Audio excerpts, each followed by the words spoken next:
Sure, sir. So, good evening, everybody, and welcome to this evening's webinar. Warm welcome to all of you from Shakti. Uh, you might, if you have been following the climate news, which I'm sure you have over last several months, there is a growing urgency for climate action around the world and India for various reasons.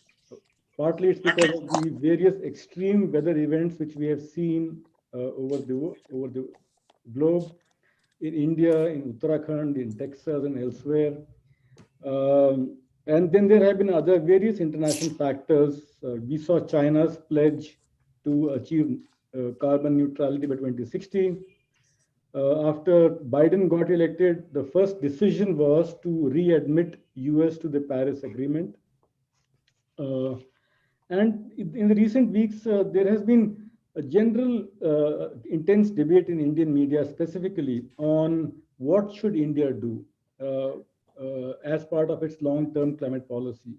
Should we also follow what others have done, like China, and announce a net zero target, or should we defer that? There has been an intense media debate, and in Shakti, we compiled several articles to articulate the views of leading scholars, both who have argued for it and both who have argued against it. Some have taken a middle ground, but there's a wide spectrum of views on this issue. And naturally, because it's a very contentious issue which impacts all of our lives going forward. But the bottom line is that there is understanding that Paris pledges on their own are not enough to achieve 1.5 or even 2 degrees pathway. We are looking at 3 or maybe 4 degrees by end of the century. So more needs to be done. So what we in Shakti thought was to have a series of webinars to call in scholars and experts to debate on various aspects of this. If I could request people to mute, that will be helpful to all. So we thought of having a series of webinars and requesting scholars and experts to come and debate on various aspects to bring in various viewpoints from society and generate a debate about that. Today's webinar is the first in the series and we'll hold one more towards the end of the month and more in May going forward. In today's one, the thought is overarching scenarios and possibilities for achieving long-term decarbonization. Specifically, is it technically or economically possible for India to achieve net zero? If yes, by what time frame? If no, then what do we contribute to the global aspirations on climate agenda? Does a net zero pathway inhibit development? Or, as some people argue, a net zero pathway will help development by massive influx of clean technologies. Where do we stand on that?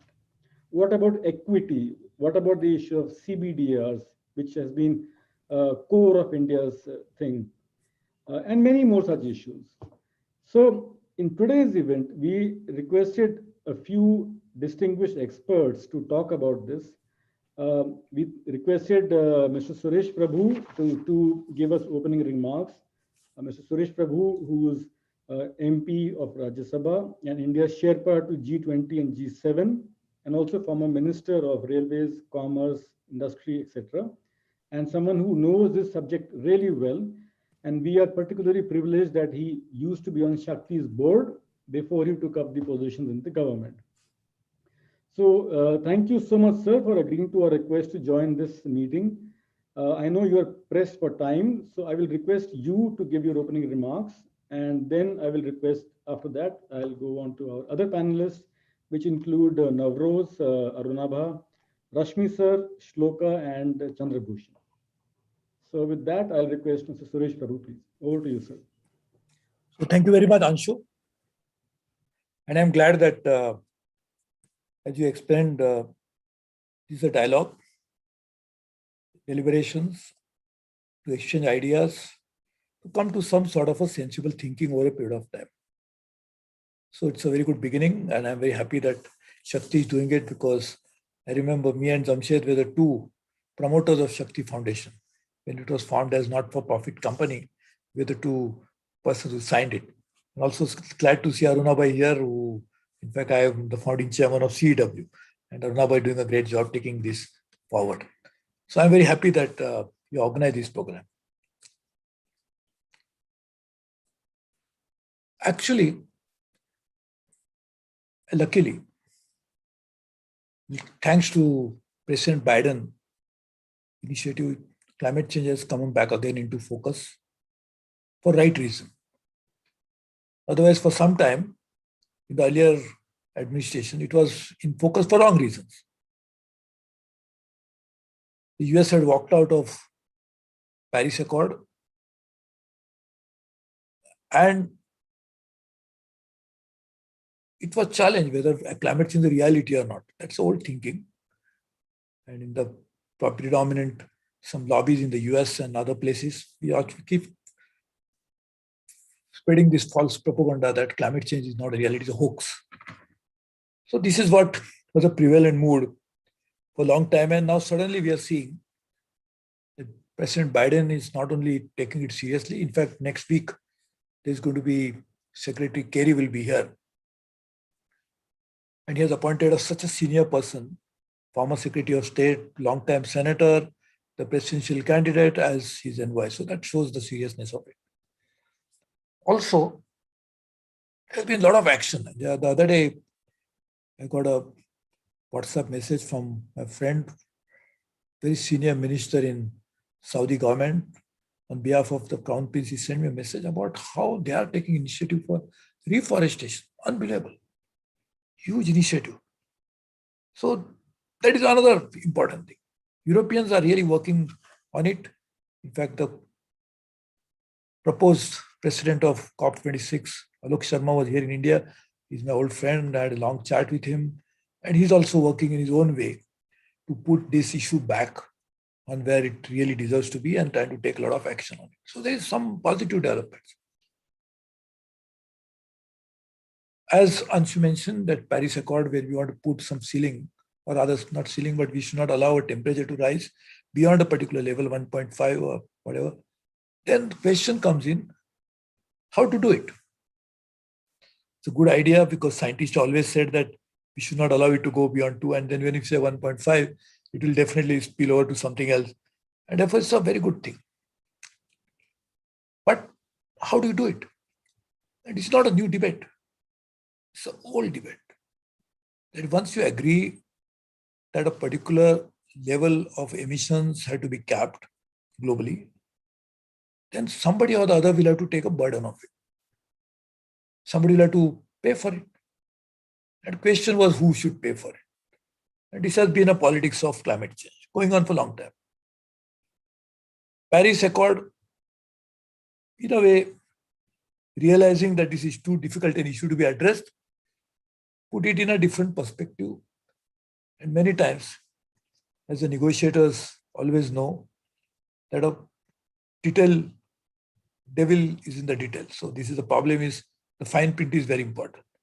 Now we have come to a stage where we cannot talk about generalities and we have to come to specifics. And there where the problem comes. What should be India doing? It's a very important question. Everybody is asking that question. In fact, Alok Sharma was asking me, I told him when you are going to meet the Prime Minister, I'm sure he will be the right person to answer that question. But point is,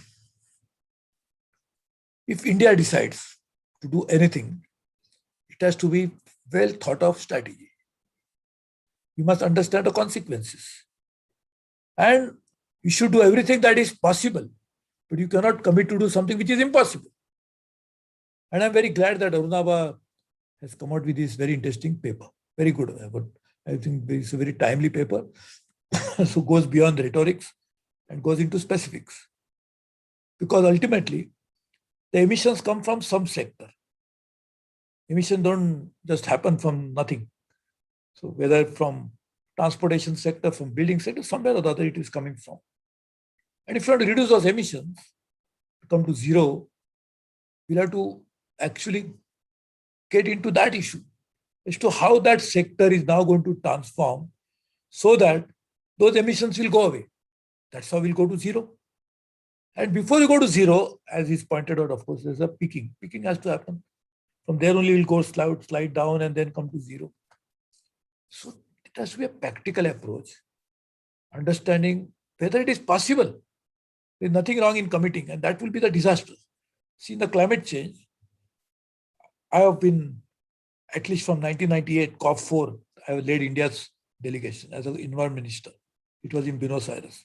So I've been involved with it at least for the last 23, 24 years closely. And I have seen at that time also, that commitments were plenty. We'll do this, we'll do that, hundreds of billions of dollars, and what not. But nothing materialized. So this will be a disaster when particularly, and I was saying this, the good news is that everybody is talking right things. We should not commit something which is not commensurate with the reality and which is not in the realm of possibility of implementation. We should not commit something like this. At the same time, it does not mean that we should not do anything. We should not say that I am not going to do anything at all. It's nothing to know my business. As a responsible citizen, we have to do something. And incidentally, we are doing a lot. Among the G20 countries, India is the only country which has actually achieved what voluntarily we have decided to do. And if you look at our energy path, which is changing dramatically, over a period of time, we'll see some sea change.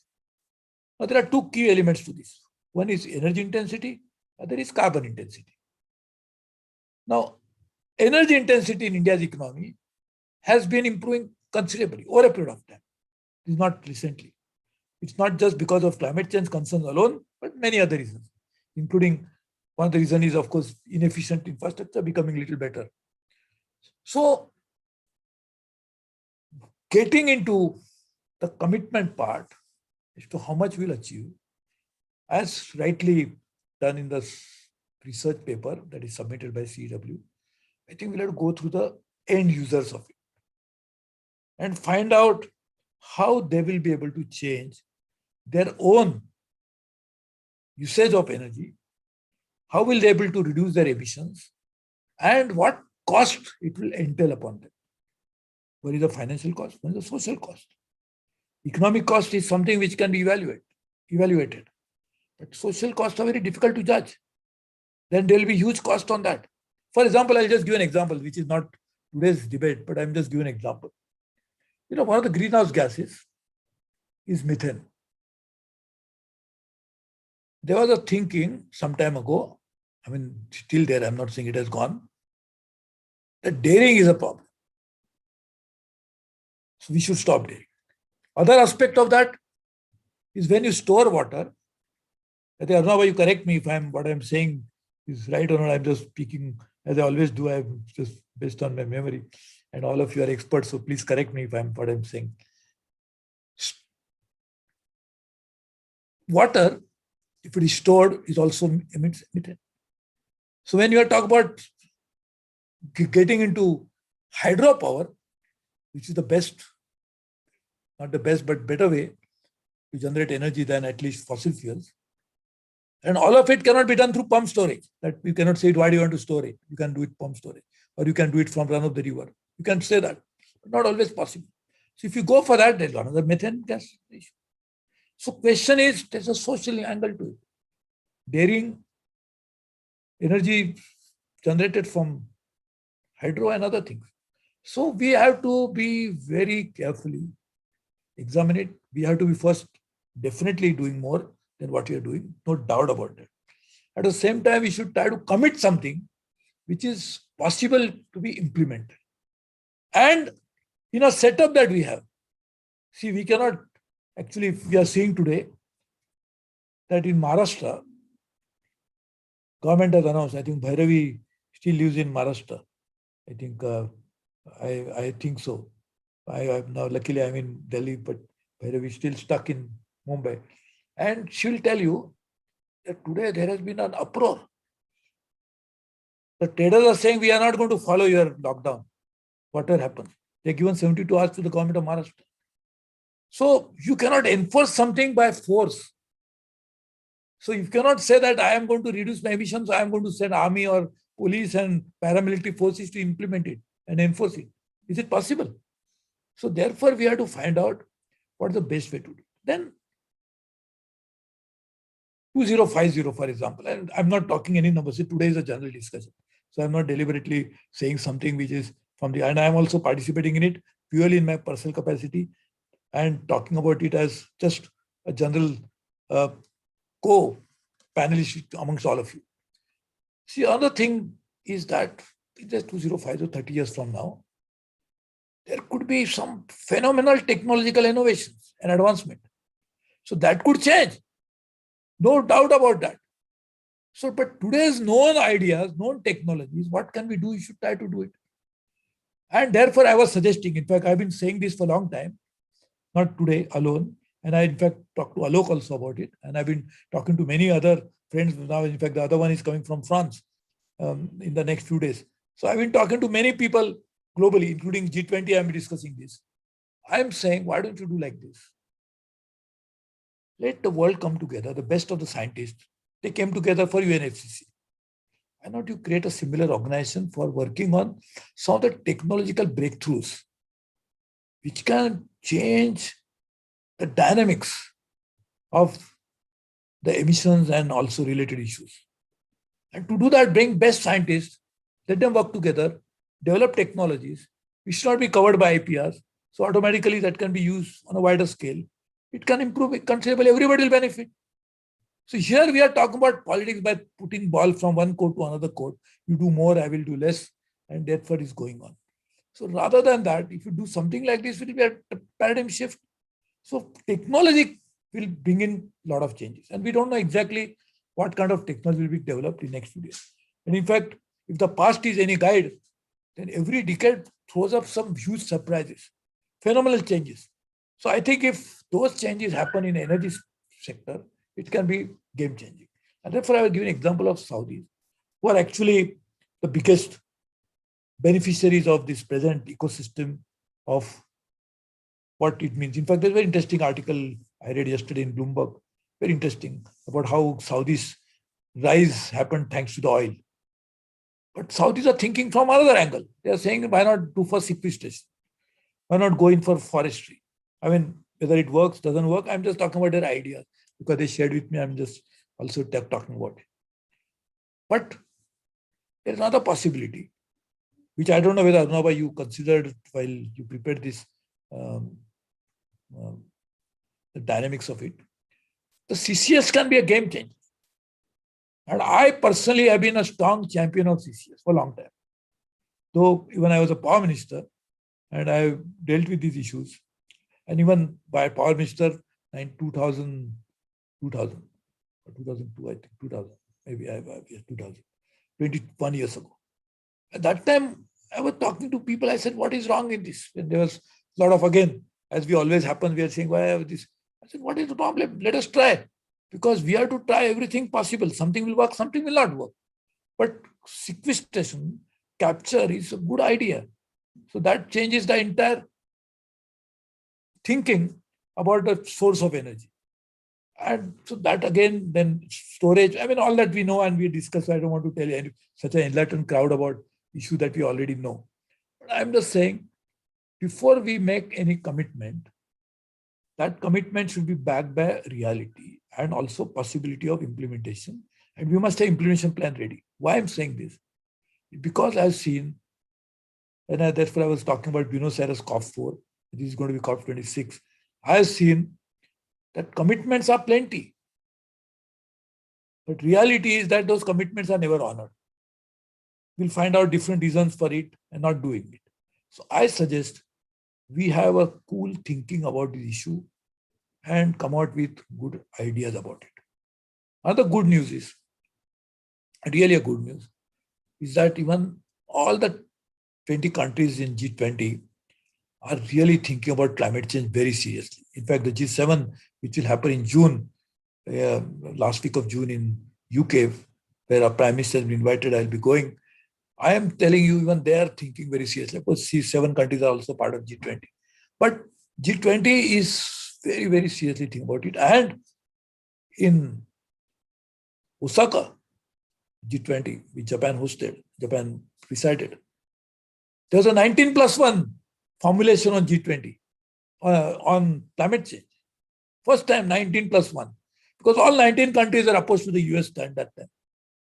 Luckily, and I saw that recently when the Italian presidency, we had a meeting, that US also has changed completely and they are thinking about it in a completely different way. That is 360 degrees, 180 degree change. So complete different thinking.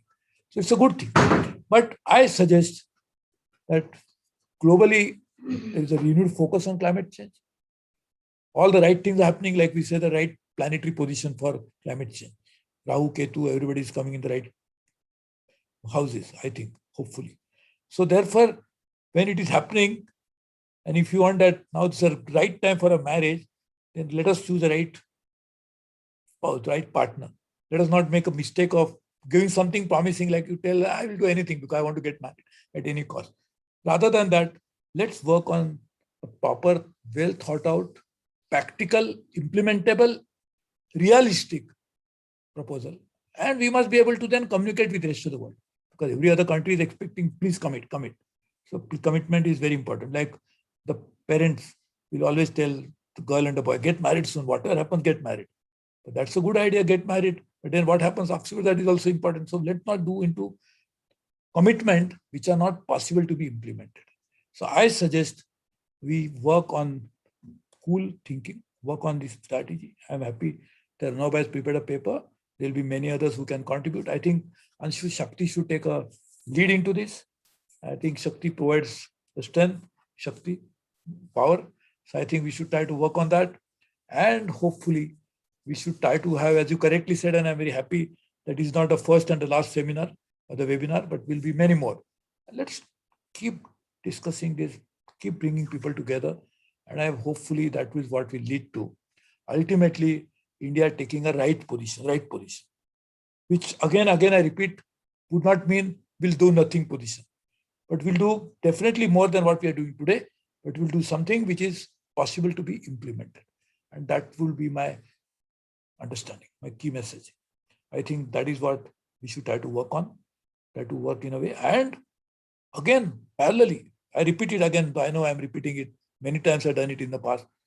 Try to create a global forum for research and development on some of these issues, which will be by top scientists of the world, top education institutions, top corporates who should come together. At least if you talk about seriousness about saving planet, then why not you all come together? Why you want these IPs, intellectual properties, to be coming in the way?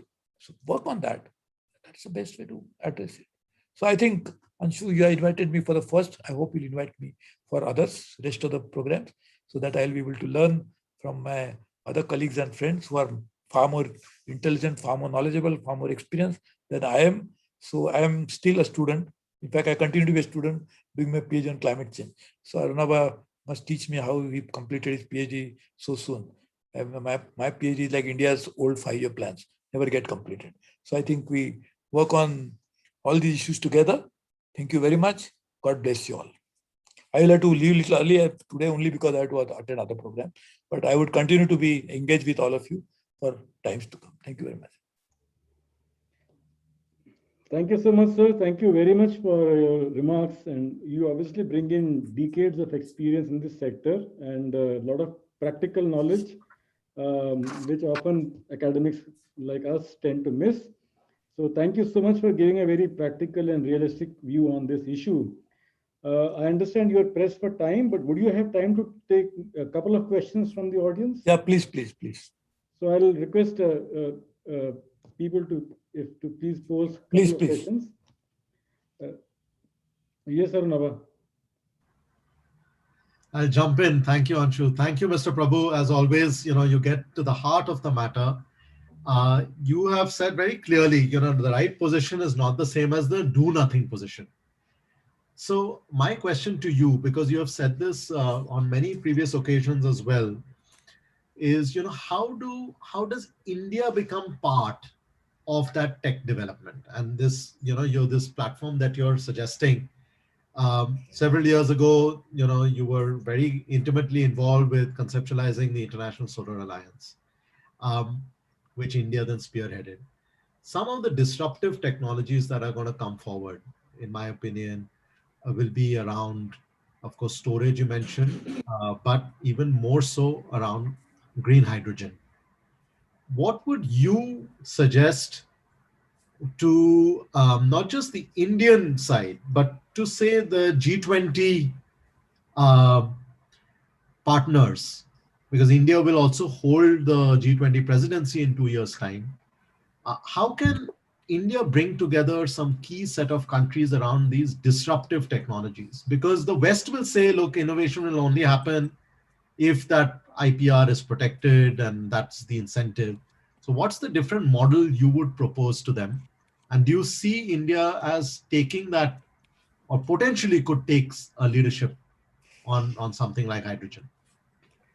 See, Arnava, we must accept the reality that always, of course, all of us are Indians, so we'll obviously feel it should be in India and India should play a leading role. Why not? Absolutely. I will be the happiest person if that happens. But try to understand that such breakthrough technology that we are talking about, which is going to bring in huge change, like for example, that may help in reducing emissions by say 50, 60% or something like that.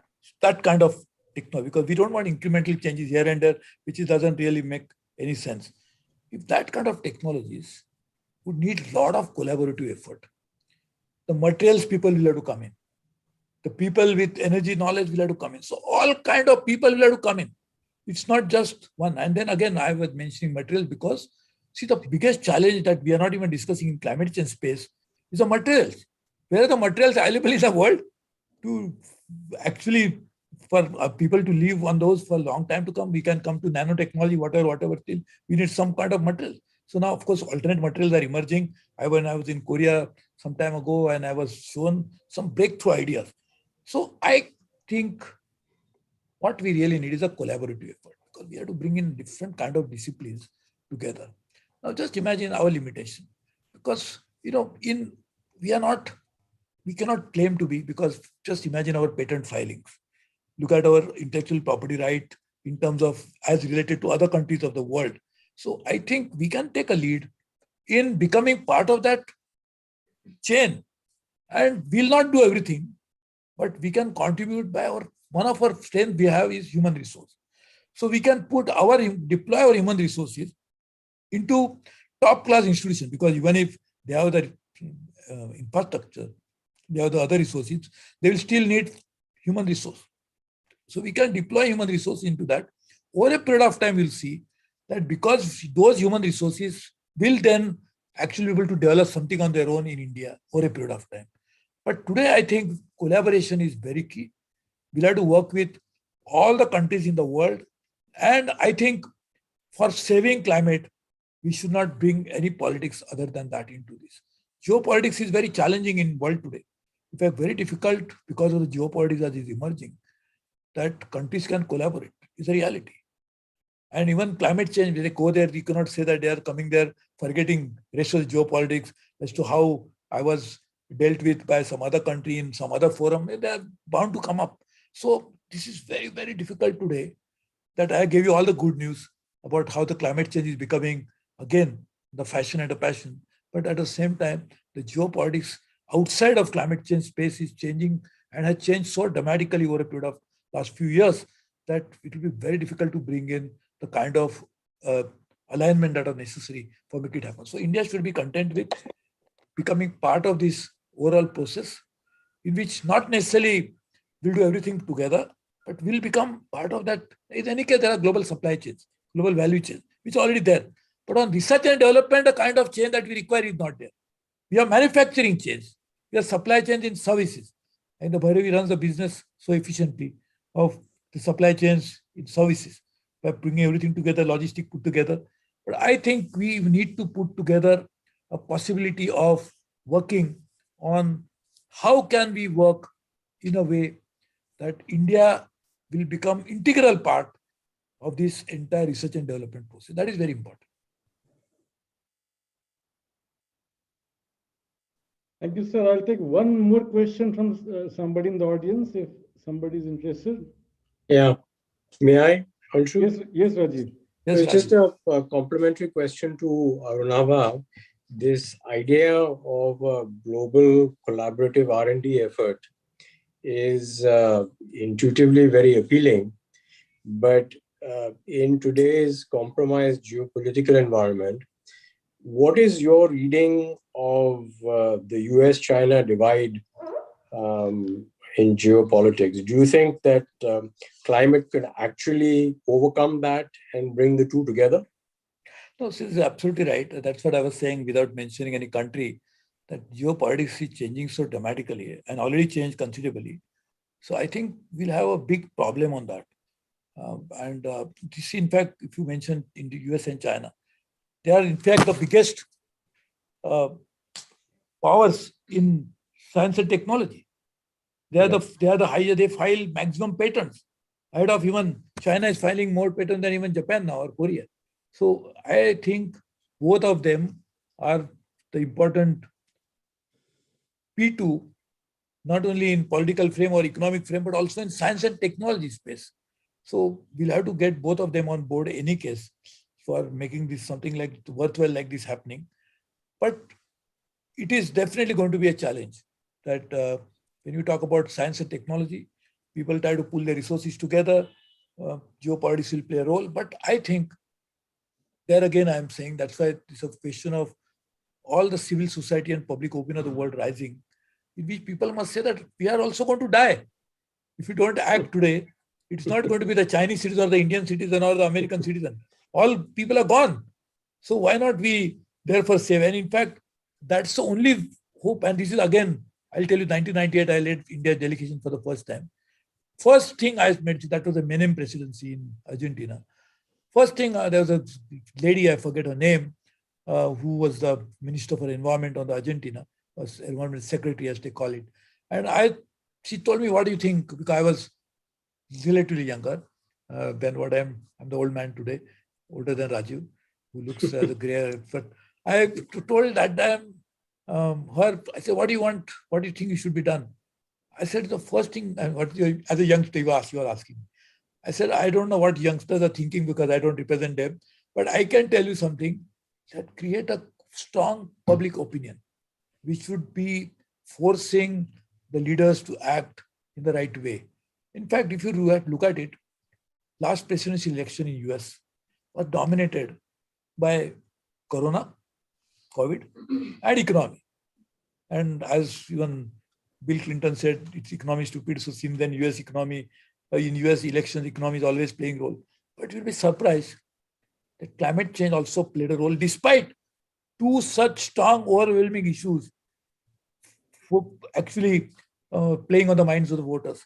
So climate change is not just because Democrats are talking about it because they believe in it or something, but it's also public opinion. So I think we should try to create that public opinion. And even China, there is a strong social media. So I think people, once they realize that we have to bring it together, and then otherwise everything is gone, which is the reality. This is also not a fantasy. That if we don't act soon, I think in the next few decades, we are almost lost so much of biodiversity. We lose much more. And then I don't know what would be the disaster that we'll be staring at. So I think we should try to work on that. But I agree with you, Raju. And that's why I mentioned that geopolitics is, along with good news, there's a bad news. And I think, but we'll have to work on that because there's no choice. What's the choice? And I'll tell you something. There is not possible that one country can develop that kind of techno that we need. It will happen. Some corporate will develop, I'm sure about it. But how many years? But if we can bring everybody together, the best of minds together, it can happen much sooner. And we are running out of time. We don't have enough time that we can wait for another 100 years, and then another fourth industrial revolution, another 100th industrial revolution will come, and then something will happen. We cannot wait for that. We don't have the luxury of doing that. That's what I'm saying. Thank you so much, sir. Thank you very much for your time and for joining us in today's webinar.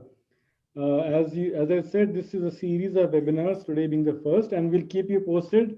We look forward to your participation in forthcoming events as well. So with that, I thank you so much, sir, and Thank grateful you for your comments. Thank you. God bless you. Thank you. So friends, let me move on to discussion with our experts, colleagues on the panel. None of them need any introductions. They all are highly respected voices in climate energy landscape. Very briefly, we have Professor Navroz Dubash, who is professor at Center for Policy Research. He is known for his work and writings in climate change, energy, air pollution, currently coordinating the lead author for IPCC's sixth assessment report.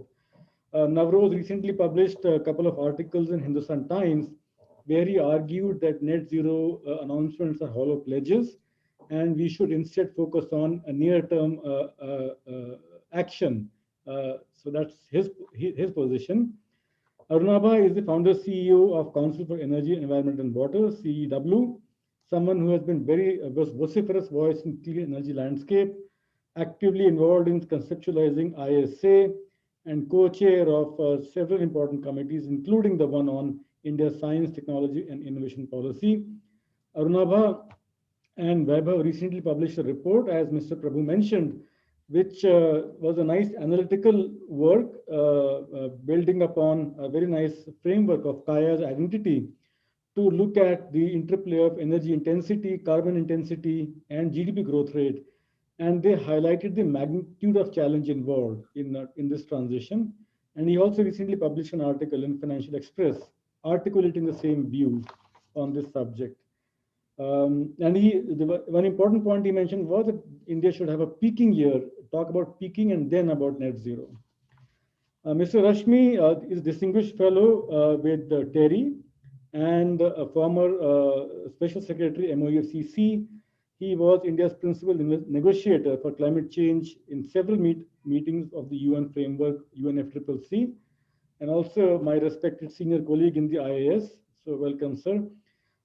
Terry and Shell have recently published a report which again explored several scenarios for net zero pathways for 2050 and which threw up several questions. They concluded the role of CCS is critical and gas is critical.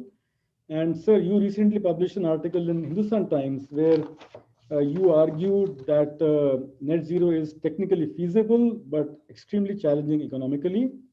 And you highlighted the importance to look at beyond energy emissions as well in this entire debate. Then we have Shloka, who is the Executive Director of India Climate Collaborative. She also leads the sustainability portfolio at Tata Trust and focus on organizations' climate, energy, and environmental work. Shloka is the leading voice in climate mitigation and climate action, especially with domestic philanthropy. She has actively worked to generate support in Indian philanthropic institutions and sensitize them about the need for action on climate. It's not an easy task, and Shloka, I really compliment you and your team for the fantastic effort you guys are putting in to generate support in philanthropy. Given that Indian philanthropy has been somewhat distant from climate action. So, and you will bring in, I'm sure, perspectives which are rooted in ground reality on what industry can do, because at the end of the day, they are the ones who will have to take action on this. Finally, Chandrabhushan is President and CEO of International Forum for Environment, Sustainability and Technology, iForest. He also was at CSE for more than a decade, someone who champions environmental governance and the cause of developing countries at global negotiations. CB has recently published an article in Times of India where he strongly argued that it is in India's interest to declare carbon neutrality target. And the article was "Who's Afraid of Net Zero Target?" And he argued it should be possible to achieve this over 3 to 4 decades. So, friends, as you can see, we have 5 people who span the entire spectrum of voices that we could get together on this subject. And we thought we'll get to hear their views, which will span the entire spectrum. What I propose is I'll request each of our colleagues to speak for about 5 minutes to express their opinions, following which we can have a moderated discussion. I'll pose some questions. The audience can put questions in the chat box and I'll pick up the questions and we go about in that manner. So I'll request you guys to please talk for about 5 minutes. No presentations required. It's just expressing your views and we take it forward. I'll keep timer. So I'll alert you maybe 30 seconds before 5 to keep track of time. So may I request to kick off Navroz to start the debate. Navroz, over to you. Great. Thank you so much, Anshu, and thank you, Mr. Prabhu, for your opening remarks, which are much more than opening remarks, because in a sense, I think that with those comments, the debate is really sort of over. I'm not even sure there really is a debate, to be honest. We're all among friends here. And I think the ground, the common terrain is actually visible, and we are all more or less on it. Let me make an effort to kind of demarcate that common terrain. I think Mr. Prabhu put it nicely. He says, don't commit what is not really possible, what is not in the realm of reality. But certainly let's not say don't do anything. And I think that those boundaries really demarcate pretty much, I would suspect, what most of at least the people who Anshu has identified as sort of in kickoff speakers, we all more or less occupy that terrain. I think the issue with the net zero, we use shorthands a lot here. So it's not really net zero as an abstract concept. It's net zero by 2050. That is the political statement on the table. And that's a political statement because the IPCC says net zero by 2050 is what we have to globally strive for. Many countries have said we will do net zero by 2050. If we are to reach it in aggregate, the rest of us have to also do it by 2050. So that is really where there's contention. Can India say net zero by 2050? And does that meet Mr. Prabhu's definition of what we think of as within the bounds of feasibility? I think most of us would worry about whether it's in the bounds of feasibility. I think few of us would claim to know for certain. And I don't think any of us would say, let's not do anything. So so what we want to do actually emerges from this. What we want to do, I think, is also this common ground. We all agree India should seize the moment. We should try and drive in the direction of a low carbon economy, because we think there are possible, very highly likely developmental gains to be made, which are going to be made more likely if we put our minds to it. Developmental gains in terms of jobs, technology innovation, low carbon futures, co-benefits around air and energy security, and so on and so forth. So what we want to do, I think, we are broadly, I would, and maybe I'm being presumptuous here, but I would say that we are broadly in agreement. Where it's a little less clear is what we should say. And what we should say, because we are in a dynamic of a Paris Agreement where we have to say something in the context of an international agreement to which we will be held. Now, I'm approaching this with the presumption that nobody here wants to suggest India say something that we don't intend to stand by, right? We want to be a legitimate international actor, compliant with both soft and hard international law. So it's from that perspective that I have argued that we just do not know. We just do not know well enough if net zero by 2050 will expose India's poor to costs, because it would be the largest, fastest decarbonization in history. We know this because we have a few models. We have a few models that are explicitly net zero. We have a few models that look at trajectories, and they all suggest that this would be an extraordinarily heavy lift, and it would be a much heavier lift than any other country, major economy certainly, is being asked to do.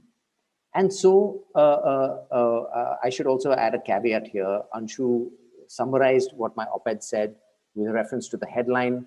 I think we all know that the headlines are not something we control. The papers control them. It's better to go to the text. So my point was that net zero by 2050 is something we would be really reaching as a hard pledge. Having heard and had conversations with people, I think that we have to be cautious also not to walk away from the value of net zero as an aspirational role. At the end, we all have to get to zero. Ideally, real zero, not net zero. So I'm fine with it being an aspirational pledge. But what should we say? I feel we should say something based on what drives real change in India. Do I have one more minute, Anshu, or am I done? One more minute? Okay. So now what drives real change in India? I think there is real space for discussion. I think we have a history of Indian processes being driven by, in productive ways largely, by international processes. NAPCC came because we had to say something at a G8 meeting. It is what academics call, to begin with, a performative institution, which then actually took on real life and real meaning and made real things happen. So international processes and pressures have been helpful in opening doors. What would open those doors in India today?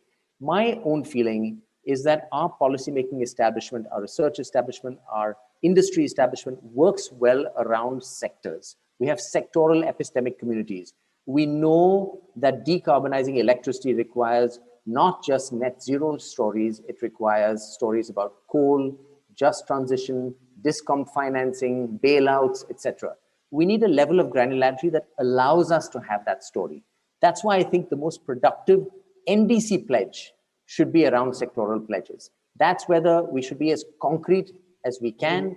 We can aspire to net zero. Last sentence, Ashu. We can aspire to net zero. And we can claim that these sectoral pledges commit us to doing something in the next 5 to 10 years.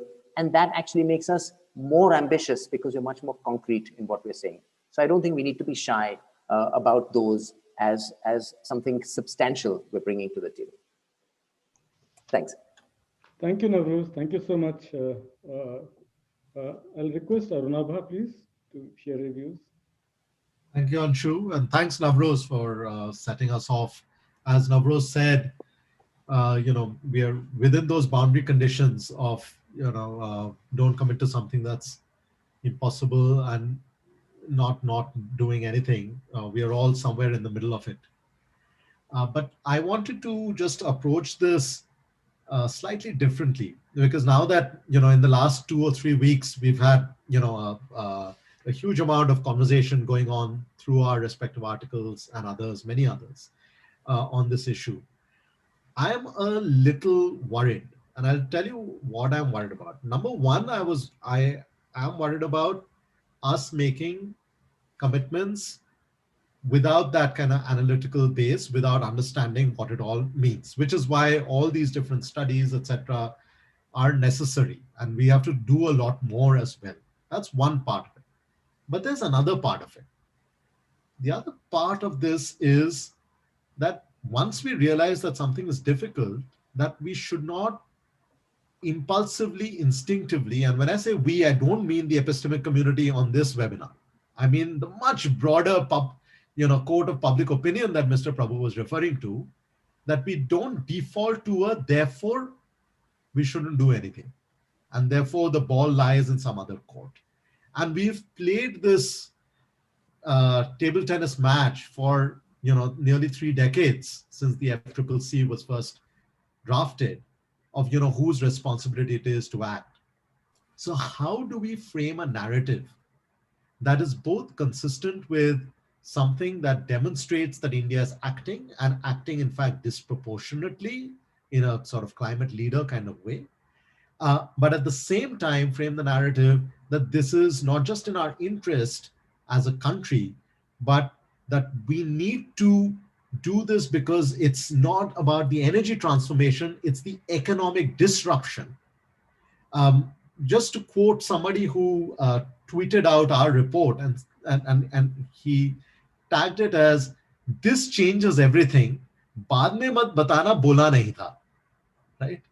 And it's interesting, right? That how do we make this conversation about decarbonization of the economy, about the next generation of technologies, about a completely new way of thinking about our financial system, about just transition for jobs, as a mainstream conversation? At CW, I keep talking to my colleagues, how do we go from talking about this in the margins to talking about everything that we do and our colleagues and our collaborators on this call do into the mainstream? And the framing for that is what I've called it the seeming impossible trinity of jobs, growth, and sustainability.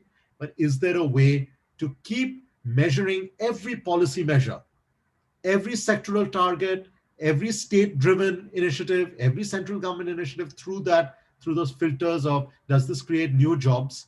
Does this bring in new investment, create more growth? And yet, is it also sustainable? So I don't want our worry about the net zero kind of targeting or lack thereof to then flip to the other side that therefore we shouldn't. I know I have just a couple more minutes. I do want to say one more thing, which is that on the international stage, I think India needs to come out a little bit more boldly in terms of what net zero itself means. And if the world has to get to net zero at 2050, then it can't be that everybody starts at 2050. If the biggest polluters are not going to get to net zero earlier, then how does the law of averages apply? Unless you assume that in a race, everyone wins simultaneously exactly at the same millisecond. That's not how the reality works. And because we've not engaged on the net zero topic, globally or nationally, we've not articulated this point that what the IPCC demands for the planet cannot be the same demand of every country. And that then brings us to the issues that Mr. Prabhu also mentioned, that what we decide today should be based on what we know today. But what we can do tomorrow will depend on what develops between today and tomorrow. And therefore, can we have contingent commitments even from India's side that set that direction of travel, do the sectoral near-term things that Navroz has been talking about, and yet be flexible enough to move faster, more aggressively as the technology changes, as the investment opportunity changes, but don't do it only as a recipient of someone's, generosity. Do it as a co-participant in developing those disruptive technologies, as a co-participant in developing new financial models of new taxonomies, not just adopt the EU taxonomy and then hope for the best, not just hope that someone else will develop CCS or green hydrogen or storage. And that's a much harder ask because it has nothing to do with international negotiations. It has all to do with us believing that the future we want as a country, let alone for the planet, the economy we want, the structure of the economy we want, has to be something we build and we create. And if we don't have that conversation, we will only have a conversation about negotiations and what we state rather than what we do in the mainstream of our economic discourse. Thank you, Arunabha. Thanks very much for being in time. I'll request Rashmi sir to please share his views.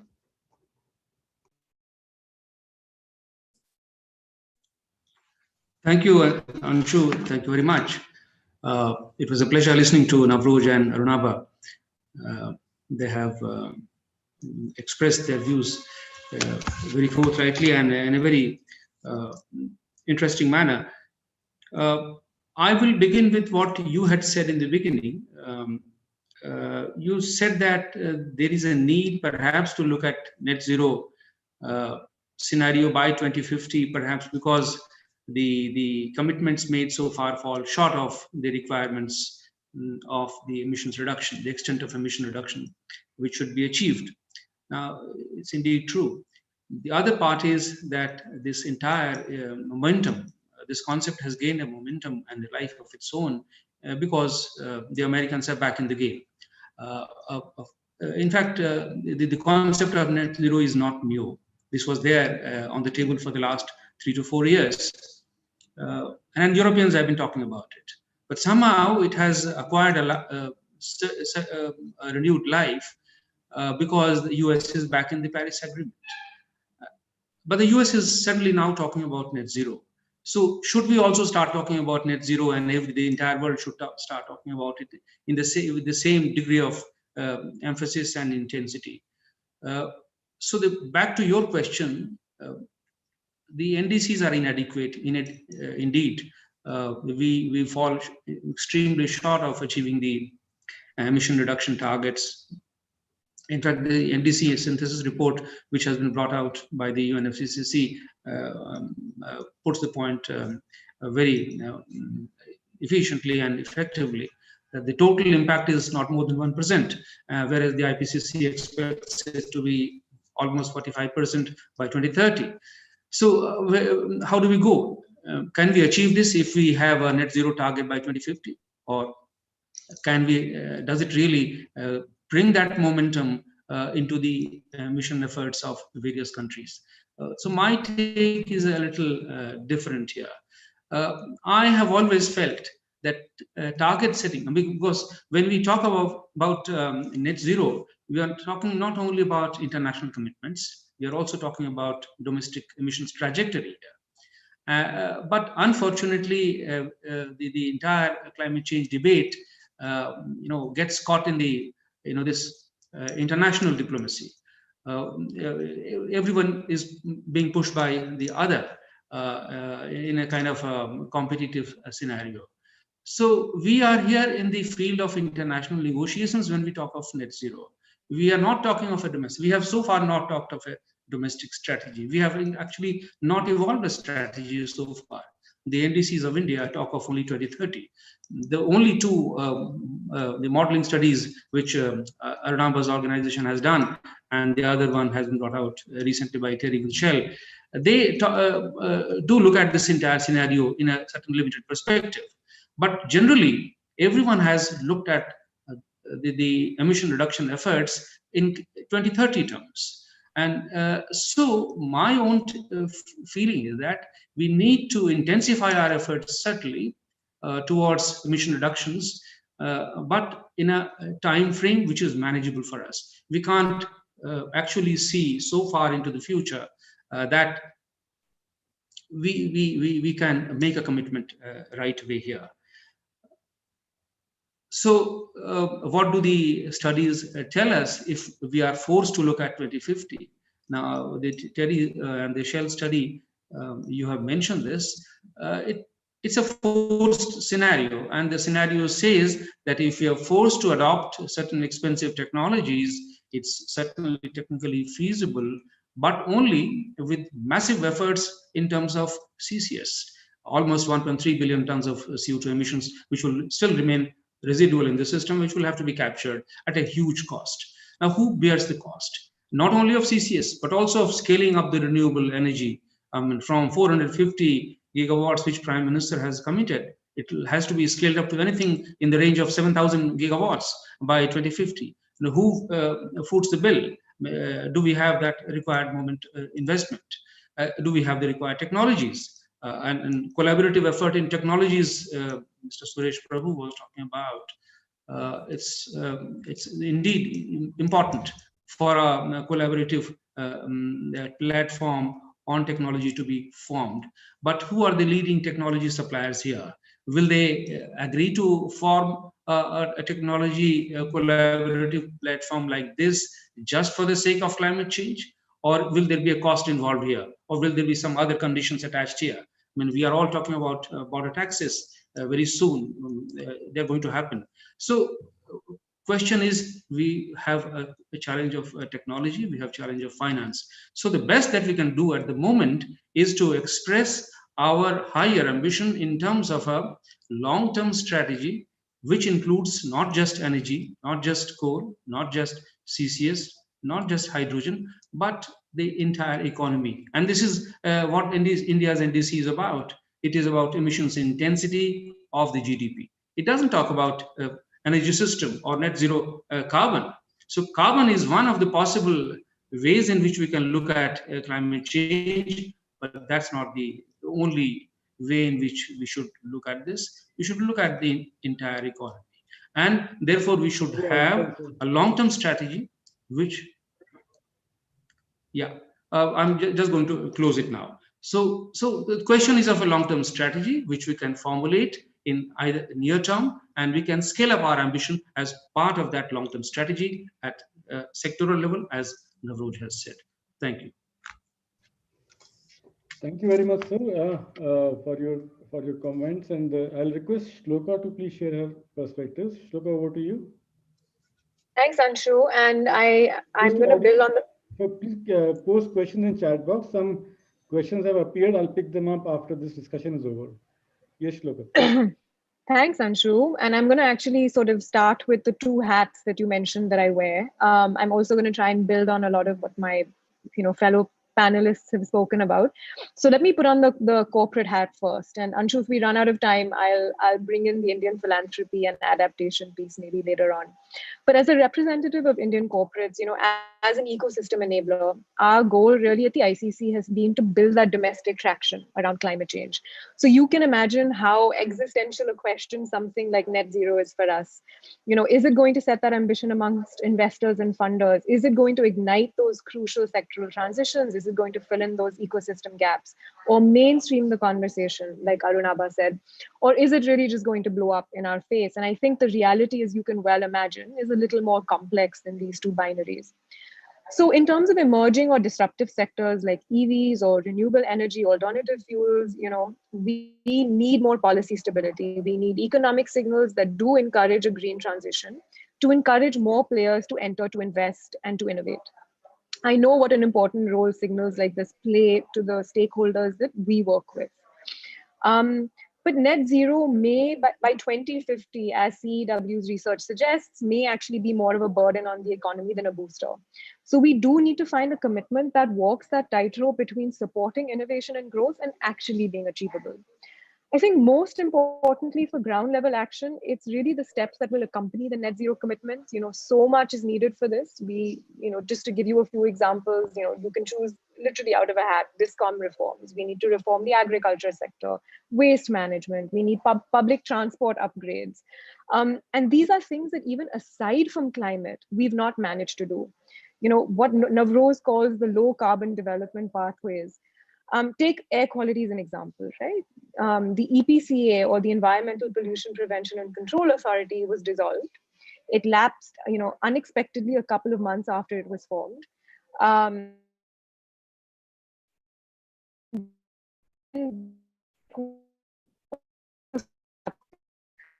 now we have a governing body for air quality in the country, and we've decided that we want to sort of declare net zero. So I think a key element here is actually trust. We do need to, make sure that when we're making the commitment and we're not actually going to meet that target, it's just not something that we can afford to do. We do need to steer away from making legislation and not implementing it. And the only way net zero can be truly feasible is if it's set out, to a reasonable date and it's accompanied with a strong action plan that supports economy-wide transitions. Interestingly, the ICC actually conducted a survey of corporates recently in our energy scoping study. And from that survey of respondents, actually, we discovered that most don't want to upgrade our NDCs. They actually feel that India is already being ambitious, more ambitious than a lot of developed countries in setting those targets. And I think what this really means is that, they do feel that there's a lot of work to be done on the current commitments before we commit to overly ambitious global commitments. The energy sector, for instance, still needs to undergo an overhaul. Right now, we're just adding panel capacity, but we do need to think of grid upgradation, energy storage, policy stability, DISCOM financial health. It's not just about increasing gigawatt capacity.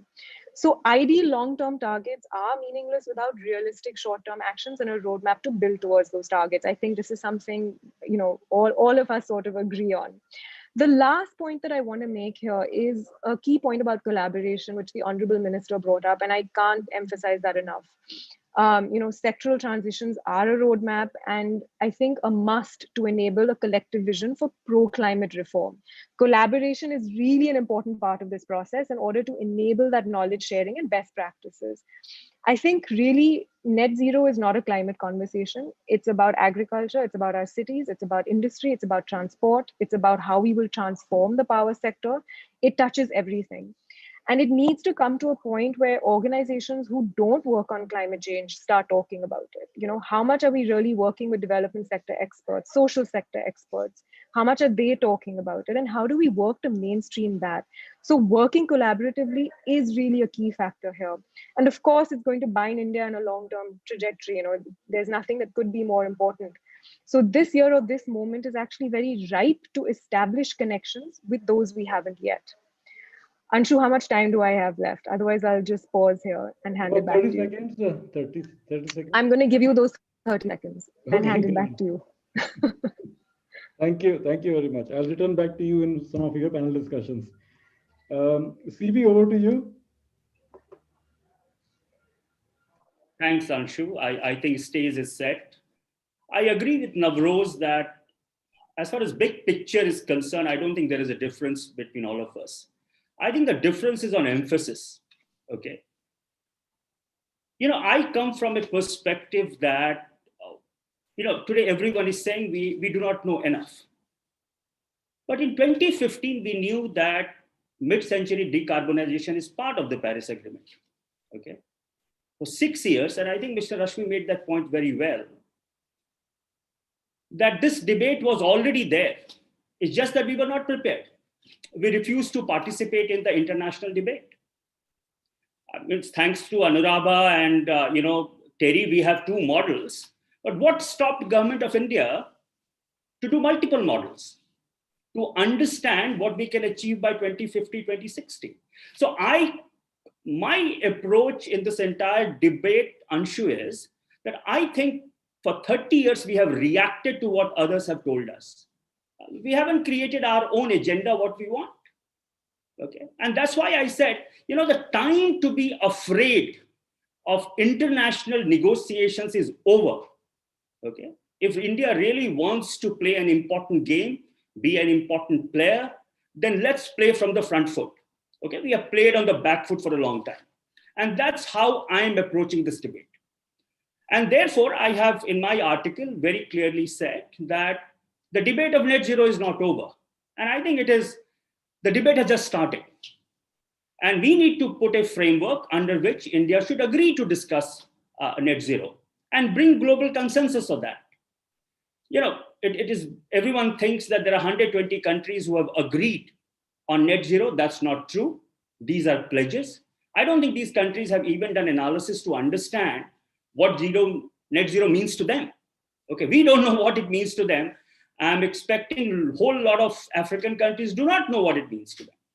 So I think the debate on net zero is over, not over. It's just the beginning.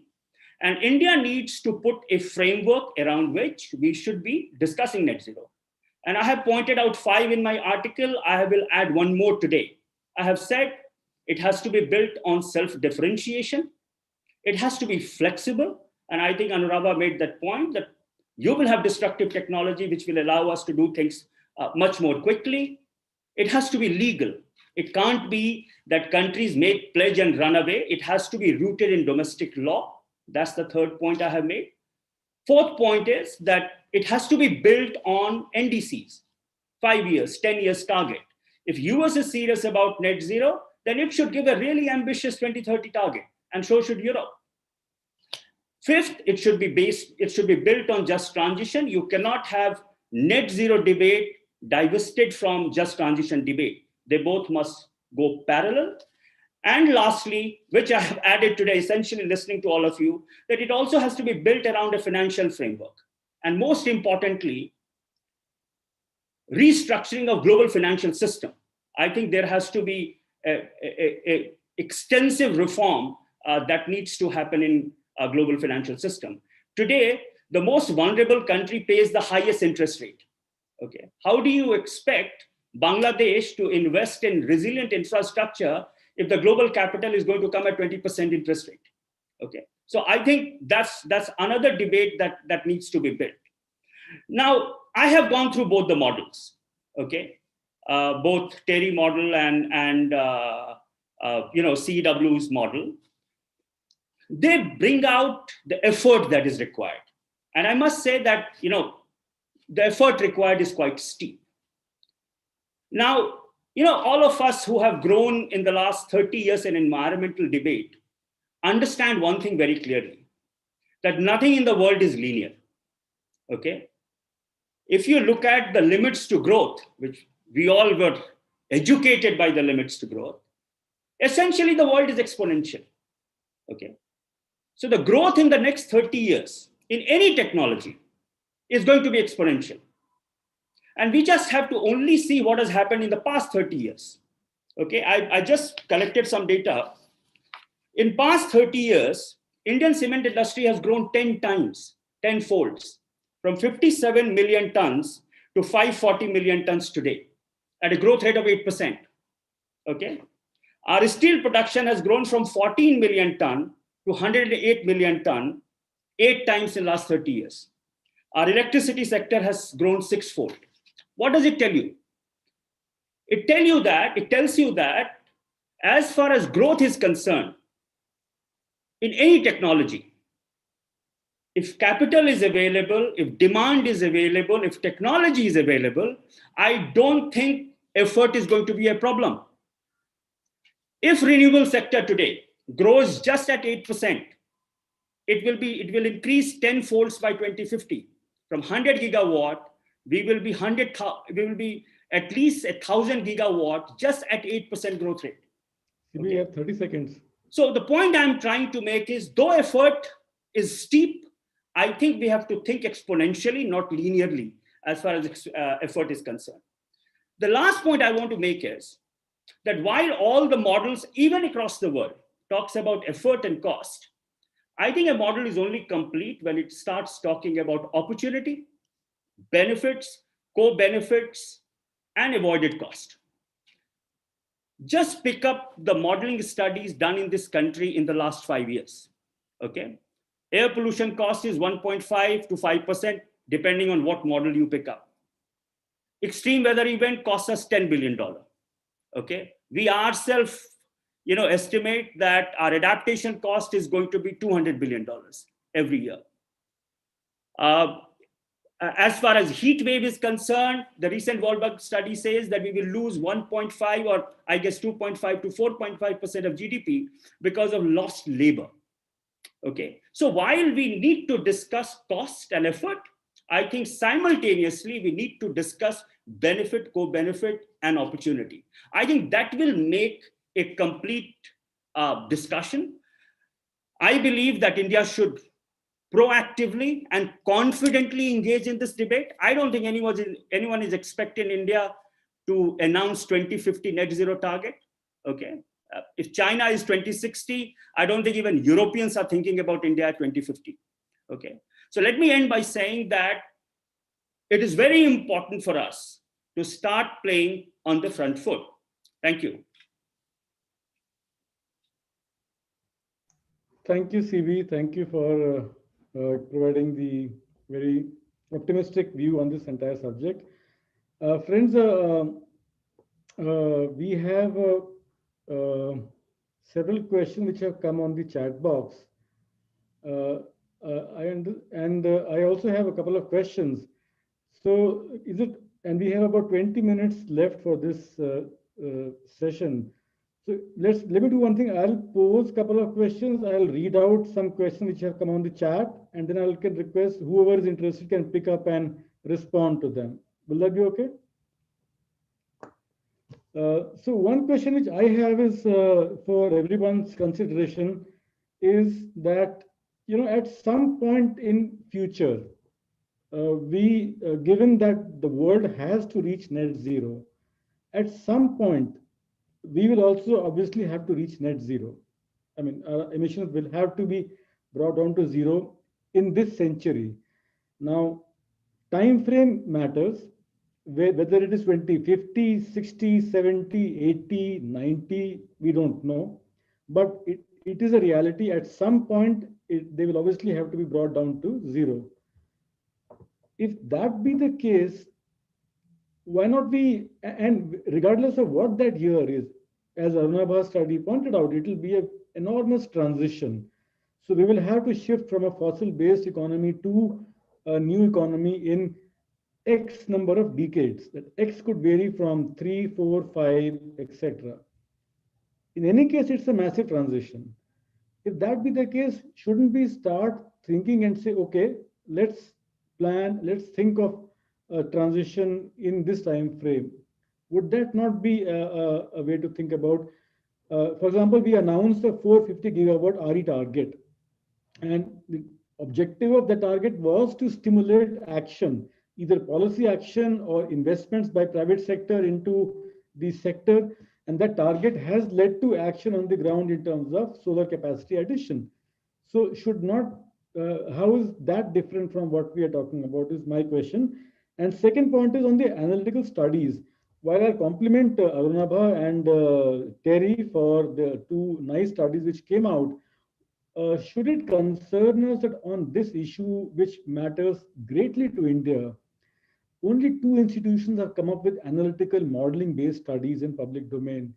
Shouldn't there be more institutions which come up with their models in a transparent manner with peer review and people commenting on that to generate more informed debate on the subject? So those two are my questions. Let me quickly read out what people have posted. So Surabhi Menon from Climate Works Foundation says that she agrees that net zero can be aspirational, but she wants to know what about the near-term action? What could be useful near-term targets for India to implement based on current political, economic, environmental regime, etc. Prerna from Ananta Aspen has mentioned that there are other facets of climate crisis. She talks about migration. The migration data portal says the first half of 2020 saw 9.8 million internal displacements globally due to disasters, with India leading the pack. And as these events rise, displacement within and across borders will rise too. Is this conversation part of the multilateral agenda? We have Bhairavi, who has mentioned that there is so much blindness, information blindness around this issue. What kind of communication strategy is required? And one lesson that we have learned from COVID pandemic is that communication plays a critical role in how individuals respond. And Rajiv Lal has mentioned that from a strategic long-term perspective, as vital as it is for all, including India, to change our developmental paradigm, is not the reality that very low probability that IPCC planetary targets will be met. Since we have limited bandwidth and resources, does it not make sense to invest in climate adaptation? And I also got a message that Mr. Nitin Desai, I think, is on the call, and he wanted to mention a couple of points. So, sir, if you're there, you could please make your question. Anshu? Yes, yes. Can you hear me? Yes, I can. No, I just wanted to say quickly that what you're seeing today is very typical of what the Western powers have been doing since 1992, which is to divert attention from the failure to meet their own commitments. They're not going to meet their 2030 commitments, so they're busy shifting the focus to 2050. I think we should keep emphasizing that unless we meet our 2030 commitments and unless the transitions in terms of emissions by 2030 are at least somewhere near what the IPCC has recommended, there's no point in talking about zero emissions by 2050. That's one thing. Second, I think we should do what is necessary for zero emissions without making any commitments. And there are three things that I would emphasize here. One, we will need a much more rapid de-escalation of coal use than what we are likely to do. Our coal use is increasing. This is not going to work. This is our biggest single challenge that we will have to face. Any net zero transaction, whether it is 2050, 2060, 2070, is going to require a drastic change in this, and we must be ready for that. Second, I think we will have to be ready with technologies for some form of carbon capture and storage or carbon capture and utilization, because whatever you say, there are certain things we do which we will not be able to convert to renewables or other such sources. And third, liquid fuels for aviation and for heavy transportation. I would say forget commitments, just focus your work, your research on these three areas, apart from other things that you need to do. So I just wanted to say this, let's not get carried away by this standard trick of the Western powers to divert attention from their own shortfalls, which is not new. They've done it from 1992 onwards.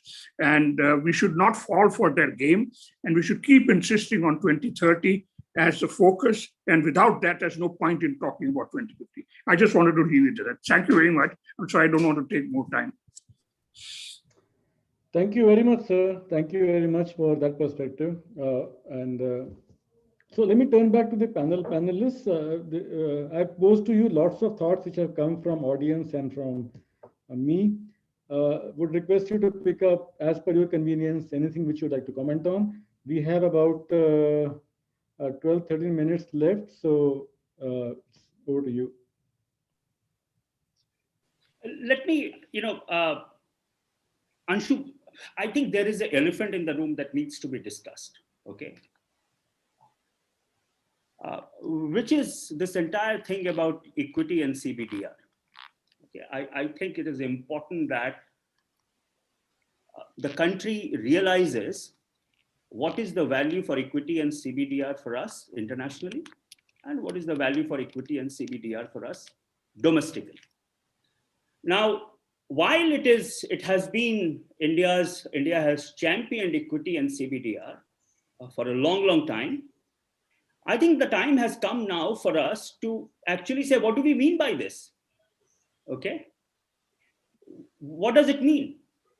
Okay. In practical terms, what is our want? What is our desire? Okay. That is first point. I think it is important enough of words.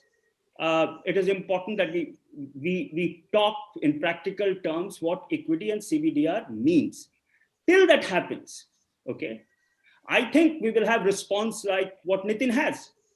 Okay, anyone who has, Nitin is far more experienced than all of us put together in international diplomacy, but he will agree with me. There are three really dangerous things in international diplomacy. One, you are fearful. Two, you are sanctimonious. And third, when you are not domestically prepared. Okay. So I think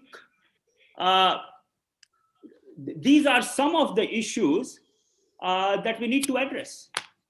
And quicker we address, better it is going to be for all of us to look at the way ahead. I thought it is important that the elephant in the room is brought out and discussed thoroughbred in this country. Navroz, go ahead. I can't help reflecting that I think Chandrabhushan is implying that India just hit the trifecta. Fearful, underprepared, and sanctimonious. And there's some truth to that. So I think there's, I completely, just to pick up on what Mr. Desai said and tie it to what Chandrabhushan said, I do think we have to be on the front foot here a bit more. I think that we have a strong argument about saying that we are prioritizing the near term up to 2030. I also think that we have to be wary of falling into this trap of binaries. And I think Arunabha put it nicely, that just because we are talking about net zero in ways that are more nuanced, that we are somehow in the camp of the do-nothings, right? And this is the tendency that we get. We're charting out a middle ground. We shouldn't get forced into these binaries. For me, CBDR, CB means, I think the most important thing it means right now is precisely to avoid the kind of, Arunabha called it the law of averages. Harold Winkler has called it the problem of the residual, that the North gets, it says, we'll do net zero by 2050. And then because we have to globally get to net zero by 2050, then the poorer countries also have to get to net zero by 2050. CBDR is an insurance policy against that sort of thing that says, in case we need some more carbon, given that we haven't contributed, given that we have lower capacity, we probably need that additional space. It's more of an insurance policy. To me, it's not the right to emit kind of argument. So I want to make one last point in response to Anshu's provocation about, shouldn't we start now? Absolutely, we should start now, Anshu, but there's a missing piece. The missing piece is that there's very little use having complex future targets unless we have an institutional mechanism that translates visions of the future into what we're supposed to do today. And India and most countries of the world, including the US, including Australia, including South Africa, Brazil, and so on, do not have an institutional mechanism that actually allows them to coordinate and figure out climate change future objectives in ways that make sense into the present. So, we are working on this actively at CPR. We are hoping to come out with something. CB has a nice report on a climate law. So climate law, climate governance, what do those look like? These are all areas that if we are serious about doing things we need to actually build that connective tissue in our governance system. Thank you, Navroz. Thank you so much. Rashmi, sir? Thank you, Anshu. I just wanted to make two quick points. You talked about the time frame. What is an ideal or a reasonable time frame for us? The first point is that we need to look at the international negotiations and the domestic strategy in two different boxes. They can't be part of one when we are talking about this under the Paris Agreement. Mr. Nitin Desai has made it very clear, is that international negotiations about climate commitments are a different ball game. You can't commit on something which you cannot do.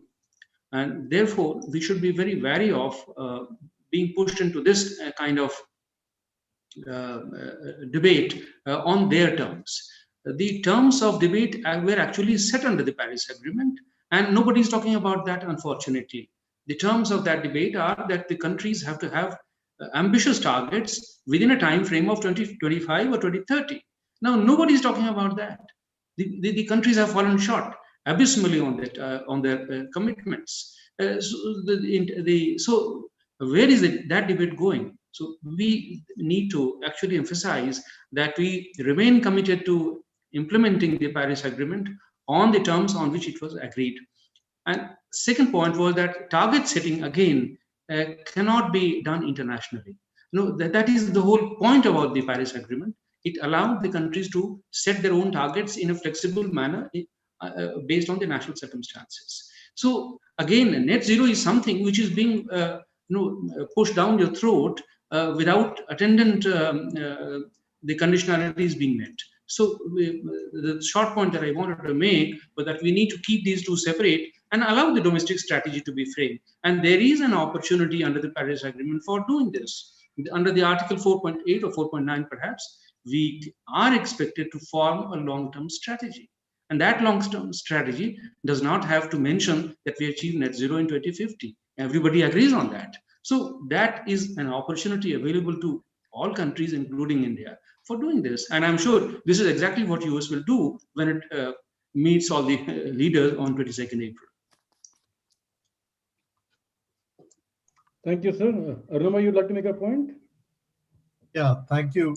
Thank you, Anshu, for your questions, as well as many of the questions that have come up. I want to make 4 quick points in response to the issues that have come up. Number one, I think, Anshu, you talked about modeling capacity and what CEW and Terry have done and others should do. I will go a little step further in sort of taking CB's metaphor forward and playing on the front foot. India and Indian institutions should not just be modeling the Indian economy. We should aspire to model the planet. And we should actually start framing the debate about what happens to the planet rather than just responding to, well, here's the carbon space, here is our net zero paradigm, now you tell what you're going to do or not do. Which is why if we all truly claim to be caring about the planet, we should be calling out why, as Mr. Rashmi just right now said, what is your 2025 target? What's your 2030 target? And why are you not at least aspiring to get to net zero by 2040? So that someone else can get there by 2050 and someone else can get there by 2060 and the planet gets there by 2050, right? It's because we put ourselves, even in our best of efforts, we assume that we are only going to be prepared enough to respond as Indians talking about India, that we let the planetary conversation be led by somebody else. Now coming to the domestic part, Rajiv has raised a couple of points and Prerna has also raised it. I think it's very important, especially Anshu, as you're going to be hosting a series of these conversations, that we do actually bring in climate risk, resilience and adaptation front and center as the other end of this equation. CV's point about avoided costs is absolutely spot on, right? And so what is it that we are faced with, right? And thanks to support from ICC, we are developing a climate risk atlas for India, but we need a lot more resources, a lot more people to be looking at really how badly we are going to get hit. How do we prepare ourselves for the worst, not just how do we hope for the best? Surabhi has asked a point about, therefore, what should we do in the near term, or what are the big plays? I will repeat what I've said. If we've made a reasonably good effort in the last decade on renewables, and a lot more has to happen, industrial decarbonization is absolutely front and center of what we need to be working on. And that's why I keep harping on green hydrogen. And on top of that, I would add to what Professor Desai was saying, not just CCS, but all kinds of carbon dioxide removal technologies that we have to be working on. Otherwise, the equation simply does not square. And do we then rely that in 2050 someone will lend us that technology, or will we be the part of the coalition or who will be developing those technologies? And that brings me to my final point, is where do we put it in terms of public opinion and what we learned from the pandemic? Suppose an asteroid were heading towards Earth, and everyone had to put together some resources to put some sort of a rocket which would have a nuclear warhead, which would go and blow up the asteroid, right? And the asteroid is coming at us at breakneck speed. Would we argue, well, I have made the screws of this asteroid in my lab somewhere, and that's enough. I will keep waiting till somebody else, puts the rest of the rocket together and the nuclear warhead together, right? The pandemic was the asteroid that hit us, right? And somehow we have responded, kicking and screaming with fits and starts, but we have responded. But how do we not respond to this asteroid of climate risk and climate crisis, not climate change, that is coming and hitting us? Because we are not mainstreaming the conversation in public opinion. And we are not then putting it into the governance frameworks that Navroz and CB are referring to. Right? If we don't do that, we will keep scoring brownie points in international debates and yet forget that we still have to fundamentally transform the country we are living in. Thank you so much, Arunabha. Shloka, any closing comments from your side? Yeah, I was actually going to reiterate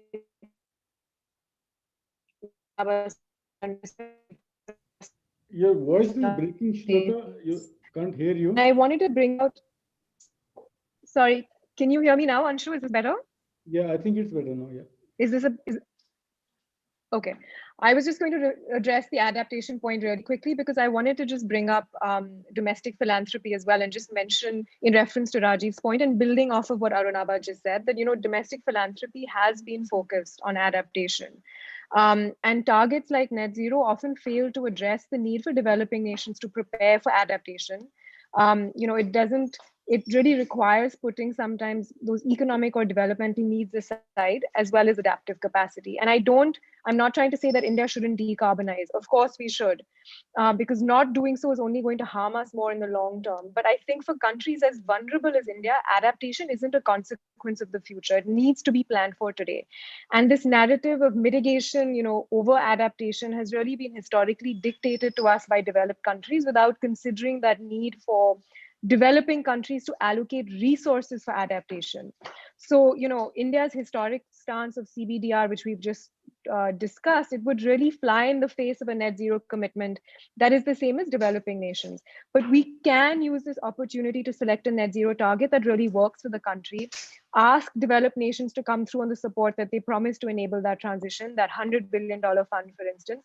And Arunabha, I really liked your point on creating our own indigenous innovations and solutions rather than relying on those transfers and being a recipient. I thought that was a great point. And as Chandrabhushan and Navroz said, we need an assurance of equity to match up with these commitments. We need to create just transition and adaptive frameworks. It's as important as that final zero. So back to you, Anshu. Thank you, guys. This really has been a fascinating discussion, and personally for me, great learning. Clearly, it's a really complex subject, and we are trying to understand the various facets. I think we can really go on and on to talk more, but I guess it's time for dinner, and more importantly for me, I have to head home before the 10 p.m. curfew sets in, so I got to reach home before 10. But this has been a fantastic discussion, and I sincerely thank all of you for participating today. As I said, this is in a series of webinars which we are starting. We look forward to your ideas and suggestions for more themes which we can host and more speakers to bring in. So I look forward to your ideas, inputs, and we'll organize accordingly going forward. We also live streamed this over our YouTube and Facebook. A large number of people had reached out seeking access to watch, so we gave that access. Next time, we'll also have a larger group participate over Zoom call. This was actually the first time we tried Zoom. Shakti has been using WebEx and Teams in past. And so we wanted to test waters before we go to a larger group. And next time we'll have follow that practice. So with that, I thank you all the audience participants and people who watched this for a fascinating discussion and look forward to more to come. Thank you so much and good night, everybody. Thank you. Thank you. Bye-bye. Thanks. Thank you. Thanks, Anshu. Thank you. Thank you, everyone. Thank you.